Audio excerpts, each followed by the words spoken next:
Okay, let's start. So there I was at the age of 32, never having flown before in my life, staring up a rickety metal staircase, looking at what looked like to me like a tin can that was supposedly going to hold me 35,000 feet in the air for 4 hours.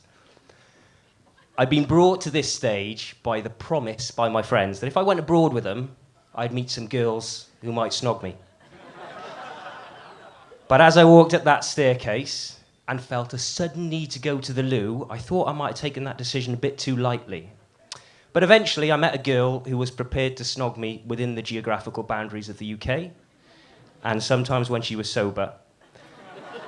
And so I had to find another reason to keep flying, because it would have been easy to stop. And this is where the Art Nouveau buildings came in. It became like a project to me, and it took me to places that were off the beaten track. But the main thing was, it was something that kept me flying, kept me moving, kept me travelling.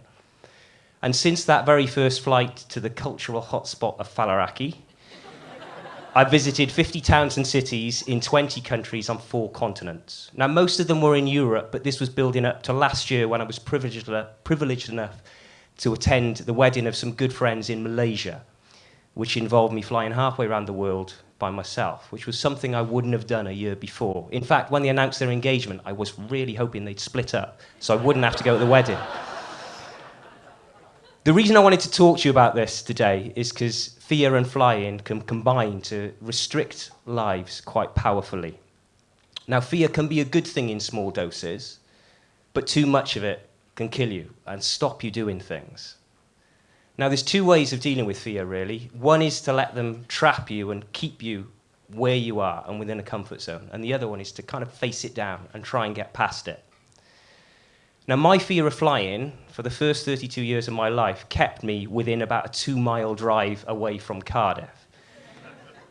But since then, I've had some amazing experiences, and my life is richer for it, because I've just tried to get on with this and get past this fear of flying so that I could go and see other places.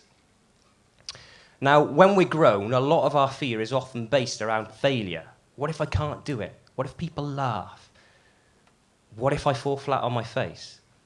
But if you think about it, when you look at a newborn baby that tries to stand up or walk for the first time, what's the first thing that they do? They fall over. They fail. Whereas for most able-bodied people, walking and standing is the most natural thing you do when you're grown up. But you wouldn't have done it if you hadn't failed first. So don't let fear stop you from dreaming big dreams and achieving the things that you want to achieve. The next part of fear of flying is flying, obviously. Now, it might sound obvious, but when you're flying, you're normally moving. Because if you're 35,000 foot up in the air and you're not moving, you'll probably fall out and hit the ground with a big bang. And it sounds obvious, but if you're not moving, the world is moving, and the world will pass you by, as will your life, as will opportunities. The other thing about flying is you're probably traveling. And you're probably traveling to outside of your normal comfort zone.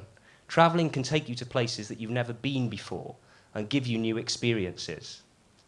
Another thing about flying is it gives you a different perspective. When you're high up in the sky, things look completely different from how they do when you're on the ground.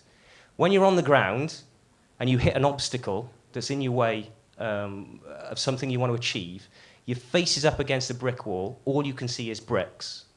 But when you get above a wall, you can see the ways around it. You can see how wide it is. And actually, if I just go this way and round a bit, I'm back where I wanted to be. Life can be a bit like walking through a maze. Sometimes you're going along an unobstructed path, and other times you hit a dead end. When you get above a maze, it's really easy to navigate your way around it. There's a reason that maps are drawn with that perspective of looking down.